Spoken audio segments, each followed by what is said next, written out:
Good morning. I'm Matt Driskill, editor of Asian Aviation Magazine and AsianAviation.com. Welcome to the latest In Conversation, sponsored by MentorJet of Hong Kong. Today we're speaking with Mabel Kwan. She's a managing director at Alton Aviation Consultancy in Singapore. Mabel, welcome to the show.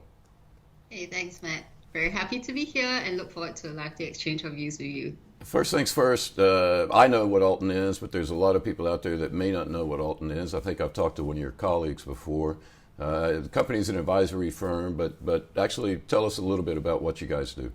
It'll take a long time to talk through our projects and what the company does, but I'll summarize in 2 points. We speak aviation. We advise companies across the aviation value chain, from investors to OEMs to operators, from anything on business strategy to operational improvements and investment due diligence. Secondly, we offer a global perspective with a multinational team across offices worldwide, including New York, Dublin, Dubai, and Singapore, where I'm based. Okay, great. Let's get down to business. The leasing company Avalon, they recently came out with a forecast. Everybody's coming out with forecasts these days. They said Asia was going to lead the recovery of aviation in 2023, which is a lot earlier than IATA had been predicting before and all that. As everybody knows, aviation was decimated by the pandemic. Hundreds of thousands of jobs were lost. Billions and billions of dollars were lost. Airports, airlines, MROs, everybody lost. Now people are rushing back to travel. Business travel is actually coming back faster than we thought. From where you're sitting in Singapore, what are you seeing in terms of the recovery here in Asia? I think Asia's recovery was, at best patchy last year and considerably lagged those of the other regions. In 2022, I think RPKs in the Asia-Pacific region was about 40% of 2019 levels, whilst the other regions were actually in the 80-plus range. I think this was largely due to the staggered reopening of borders in Asia, large markets in North Asia opening up only very late in the year.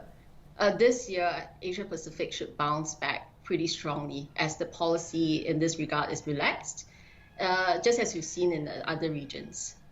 Domestic RPKs are forecast to reach 2019 levels by early 2024 and international by early 2025. Reopening of the large Chinese market should obviously provide momentum to the upward trajectory. If you know, actually pre-COVID, China constituted more than 40% of Asia Pacific's RPKs. So that's a very significant factor. Well, let me jump in there because the last, I was in Singapore a few months ago at a CAPA conference and the Future Travel Conference, and everybody was saying that China, they use the term elephant, I use the term dragon, but they were not in the room. They were not open yet. I think this was November, when the CAPA conference was. Now that they're reopening, there's some problems with the PCR tests that people are requiring, although most countries have done away with that, but our IATA came out against that. Tell us let's really get into China right now because some are taking the opportunity to travel overseas, but some are not. Some Chinese passengers or people coming from China? I think on the demand side, really, we are looking at 2022 as a year of lows, right? With very dynamic zero COVID policy resulting in lockdowns and movement restrictions. I think this year the consumer pent-up demand will definitely drive travel metrics. To put some of the numbers in perspective, right? If you look at 2019. Chinese domestic passengers are at 517 million, and international at 110 million. In 2022, we're just looking at 38 and 4% of the respective numbers. So there's a potential to increase, and this is really, really significant. Of course, in the near term, on the supply side, we do think that the Chinese airlines and airports are also in a good position to resume the high level of operations. They have kept the planes flying domestically, and which means that crews are kept current. Chinese operators also have a lower percentage of parked fleet compared to the rest of the world. And most importantly, the Chinese airports, at least the major ones, if you look at some of the statistics that they have, the staffing levels in 2022 were actually very comparable to that pre-COVID, which means that they are definitely a good position to ramp up the operations at the airlines and the airports. The COVID tests that have been imposed on the Chinese travelers, of course, is a result of the surge in COVID-19 cases. Currently, China is experiencing a peak, and this could dampen some of the staffing levels for these airlines, and this is really something to watch out for as a potential risk. As in other countries, cases typically peak in 2 to 3 months after restrictions were lifted. And so we will watch this window very closely as to how the resumption in traffic with the reopening of China goes. You mentioned airports a minute ago. You spent a lot of time at Changi Airport, my favorite airport in the world, actually. I lived in Singapore for 10 years and went through there many times. I love the place. How have airports in Asia sort of weathered the storm? And I'll combine that with another question as well. Have airports made the investments needed to deal with another pandemic when it hits? Because COVID is not the first one, and it's certainly not going to be the last one. But have they made investments in the technology like biometrics, touchless points, and those kinds of things? So how have they weathered the storm, and are they making the investments? Actually, opening up later had an unexpected advantage in that airports in Asia have learned from the lessons elsewhere. And thus far, you can see, we have avoided the immense operational challenges and the mass flight cancellations that plagued some of the other countries that opened up earlier. Of course, the test will come in the coming months as, more Asian countries ramp up operations. But if you think about it, actually, one positive that came out of the pandemic was really the acceleration of digitization and the acceleration of technology adoption in the aviation industry. I think before COVID, airlines, ground handlers, and airports have been trying to increase the use of technology, but actually the pandemic really provided an adrenaline shot. There's an increasing use of touchless technology, biometrics at e-gates, and digital ID. Take biometrics, for example, right? First, it was introduced post 9/11, but pre-COVID, post-COVID era preference for contactless experience has really heightened its adoption. And if you read reports, they're saying, nearly 3/4 of airports now invest in biometric solutions. And airlines' investment in biometric boarding is expected to rise to above 60% in the next 2 years. So during the lockdown, the increase in digitization is very apparent because the fragility, especially of the air cargo industry, has underscored the importance of data sharing and digitization.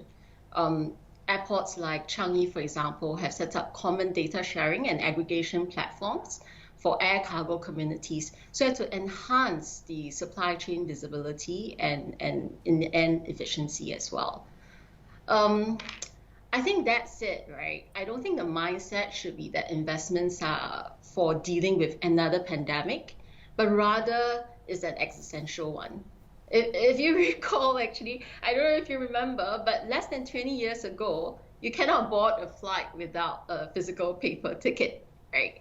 And less than 40 years ago, actually, you had to write it manually. Yeah, let me tell you. Manpower challenges, these are some of the and productivity increases. Technology can facilitate the improvements in this situation. Yeah, let me tell you, I'm plenty old enough to remember, you would get, especially if you were doing a round the world thing, you had this book of these funny feeling paper tickets that, I've used paper tickets a long time ago. I've been flying long enough you could smoke on planes when I started flying. So you can't do that anymore. Mabel, we need to take a quick break here. I want to follow up on some technology questions here in a little bit, but we need to hear from our sponsor, Metrojet of Hong Kong. We'll be right back after this. We're going to have the crown jewels of Asia, and I promise you we're going to have the nicest and busiest business aviation hangar in the region.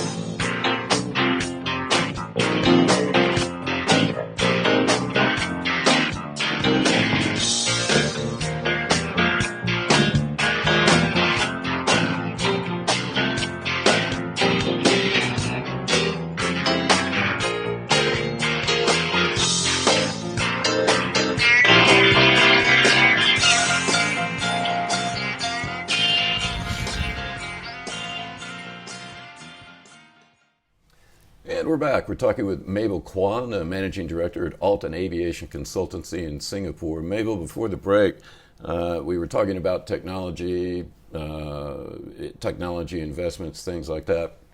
One of the things that really bothered me during the pandemic was everybody and their dog came out with a digital health certificate or vaccine pass or whatever. IATA had the travel pass. The Commons Project had its pass.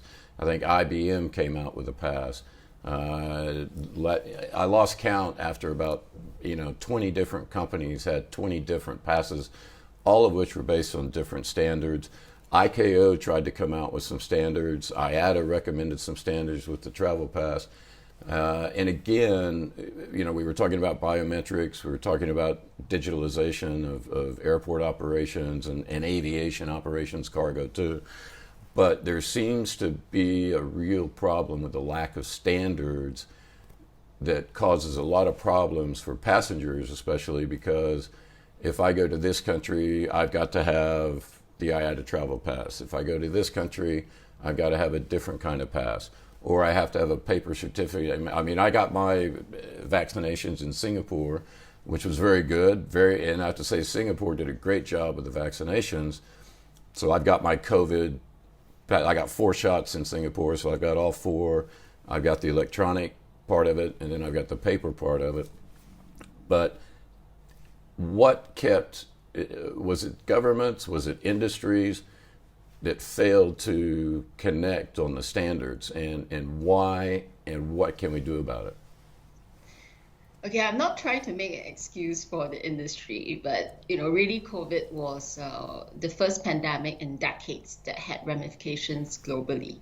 Sure, there was MERS and SARS before that, but I think the contagion effects of these were considerably more regionalized.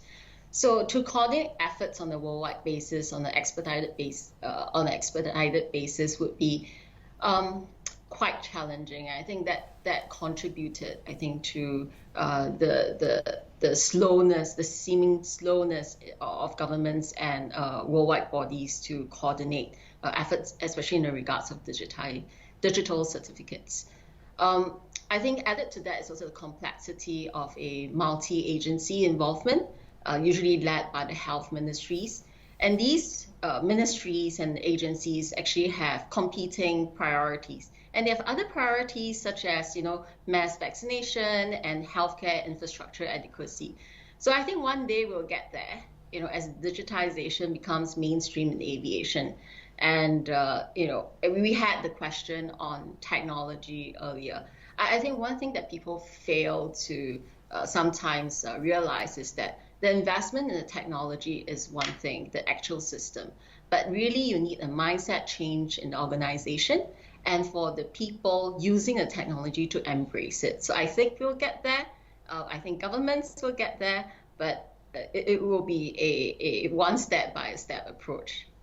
Well, I wish they would, they've had 3 years. I mean, I wish they would get a move on, because it is confusing. I mean, because when I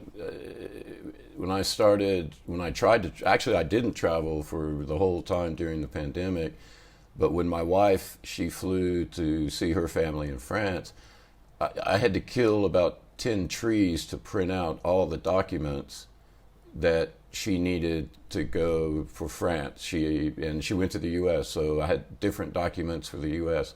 So I had to, she had a folder, this thick of paper documents that she could have all had on, she could have had all that on her telephone, on her mobile phone, but it was crazy. So anyway, I'll get off that rant a little bit.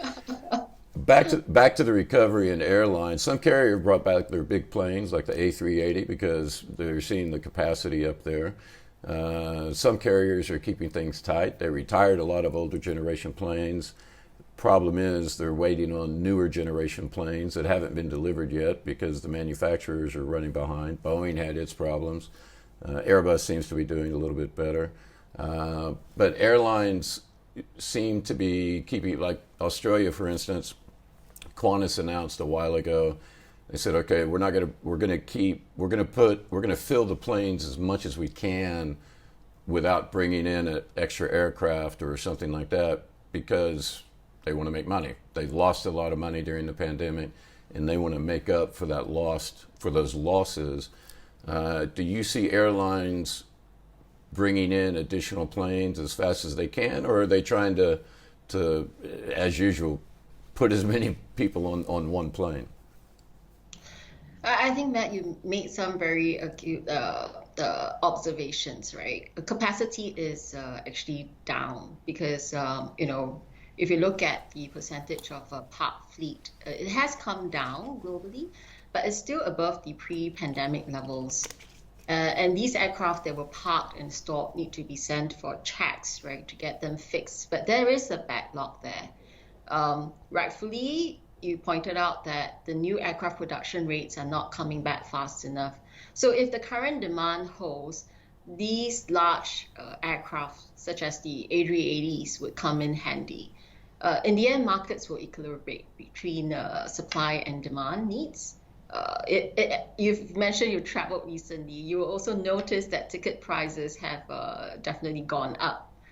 My view is that, I think carriers who are looking to rebuild their balance sheet. They have elevated costs now because of inflation, higher debt levels, and now higher interest rate. And you're looking at prices likely to stay sticky in the next couple of months, unless the recession is severe. What about, we're talking about planes and everything, but what about people as well? Because there were so many people that were laid off or outright fired during the pandemic. It's not about just, an airline can't just throw planes at the problem because you don't have flight attendants, you don't have pilots, you don't have MRO techs, ground handling staff has been laid off, and you can't just, some of those people have found different jobs in other areas, and you cannot just plug in train someone for 4 weeks to be a baggage handler. They've got to go through security checks. They've got to go through all of these other things. Is the lack of personnel also holding back a ramp up in flights? What's the people problem look like? I think pilots definitely the currency of their licenses. As you bring planes back into service, the currency of their licenses will be one limiting factor. On the ground handling side, as you correctly pointed out, people have left for jobs in other areas, and even if you wanted to relax some of the labor policies to allow for foreign workers to come in and plug the gap, the approval process, the training process takes months to happen, and therefore I think in the short term you will see that capacity will continue to be tight on the aircraft production side, on the maintenance side for the aircraft. These have a flow-on impact on the downstream industries as well. That's a problem actually in Singapore, because in Singapore you had a lot of Malaysians that were in the aviation workforce, and they were basically trapped in Singapore when things were locked down. They didn't get to see their family in Malaysia, and so they said, well, we're going to stay in Malaysia. We're not going to come back to Singapore. So that's been a problem there, I know, as well. Switching gears a little bit, let's talk about sustainability. It seems to be a huge topic for aviation. I personally think the industry gets a bad rap because you look at the fuel that is burned by ocean shipping, container shipping. It's the worst. It's bunker fuel, which is the worst. It's like tar. It's the worst fuel in the world. But aviation seems to be really getting a bad rap. You've got flight shaming in Europe. You've got places like France that say, okay, you can't take a domestic flight if it's under 2 hours. You got to take a train. Problem is there's a shortage, or there's just not enough sustainable aviation fuel, or SAF, as it's called. And then the hydrogen, to me, I think hydrogen has actually been around for a long time. You've got hydrogen fuel cells that flew to the moon and back. They've been powering spacecraft. But the shift to hydrogen in the industry is going to be such a huge problem to solve, because not only do you have to figure out the airplane part of it, but also the storage at the airports, and it's just creating a whole new industry. I don't think we're going to see it in my lifetime. I'm 60 years old, so I've got fewer days ahead of me than behind me. But what are your clients telling you about sustainability, and what are you telling them? So Matt, you're a pessimist.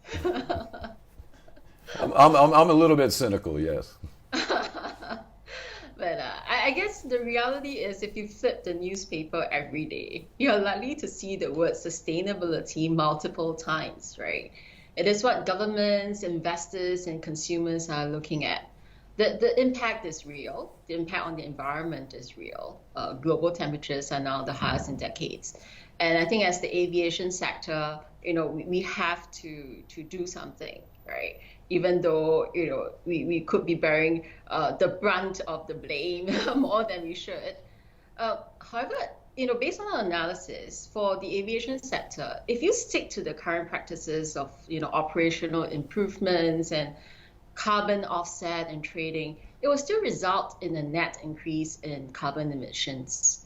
So, your new energy sources like SAF and hydrogen, and the new aircraft and engine technology will actually contribute more than 60% towards breaching the gap to achieve net zero in 2050. So these are important developments that we need to continue to persist if we really feel that the target of net zero is one that one should to achieving, right? Unfortunately, like as you mentioned, for these new energy sources, there is a pricing gap until economies of scale are achieved. It's a little bit of a chicken and egg situation, right? You have a demand from operators, but however, the pricing is such that the demand cannot be large enough to warrant the investment in the infrastructure side. So governments step in with mandates, governments step in with green funding. I think there will be this notion that going forward, you're not going to have one single source of energy that helps you solve all the environmental problems in aviation. It's going to be a multitude of solutions. So you have hydrogen, you have SAF, you have new technology. I think all these have to come together in order for these targets to be achievable. What about, it's kind of a sustainability question, but it's also sort of a new industry question as well. We've got eVTOLs, air taxis, you've got Embraer, Boeing spending millions on there's different names for it, but sort of urban air mobility. I personally like helicopters. I don't see what the problem is with a helicopter. But do you think this urban air mobility is going to be a reality? And a lot of these, they're talking about, autonomous vehicles where there's no pilot, which I won't be flying on. But Singapore, actually, where you live, I mean, they've got a lot of companies involved in this. There's been a lot of trials. A lot of it has been sort of the shore to ship cargo deliveries of, supplies for, food supplies for the crew on board and things like that. Volocopter demonstrated its product last year, I think, had a beautiful shot in front of Marina Bay Sands. How soon, is this urban air mobility, is that really, pardon the pun, is it really going to take off? I think several OEMs in the eVTOL space have put entry into service dates around 2024 to about 2030. The earliest ones are those by EHang and Alroy. You had a question on, you like helicopters, so what's wrong with them? I think the key thing to urban air mobility is electrification. So eVTOLs are cheaper, cleaner, quieter, and more efficient to operate. And also with multiple rotors, eVTOL have also built in redundancy, so technically safer to operate. You might want to give it a try when it comes into service. Of course, progress is made, but several hurdles to overcome. Besides the scale and its operations, regulations and safety concerns have to be addressed, especially in flights in dense cityscape like Singapore, right? So the regulation side on the air traffic management has to be addressed. So you're right? It'll be some time before these take shape, but governments around the world, and as we observe in Asia, they are taking steps to move towards setting in place the right regulations, as well as the right conditions for this industry to develop. Okay. For Singapore, I think the main aim, is we are the leader in the industry. We aim to be, I think, a regional test bed for these autonomous technologies, and to really build up the ecosystem here. Our intercity usage is quite limited because of our excellent transport network and the size of the country, right? But really, I think the building up of the ecosystem is a factor, and we should really watch out for how Singapore moves along in this role. Yeah, I actually took a helicopter ride in Singapore out of Seletar, and I actually had to take my passport because they said you're basically leaving the country. I mean, Singapore's a small island, and I had to check out like I was going through immigration with my passport for a 20-minute ride around the city. So that was kind of funny. Back to the sort of last three questions. We're running a little bit short on time. Again, I was interested in the Avalon report that came out recently. It said that in the last couple of years, I mean, there's an old saying, never let a good crisis go to waste. And Avalon reported that 100 new airlines started operations in the last 3 years, but those are probably not going to last. There's going to be some consolidation. Would you agree with that? Do you see consolidation happening among these new startups? I mean, Bonza, for example, in Australia just got its AOC the other day. And they took the opportunity to use the pandemic to start a low-cost carrier there. What do you see happening in the industry in terms of consolidation or things like that? I actually came across another industry report that showed that while the number of startup airlines increased in 2022 compared to 2019, the number of airlines being folded is actually on the downward trend. Of course, these startups take time to prove whether their business can be sustainable.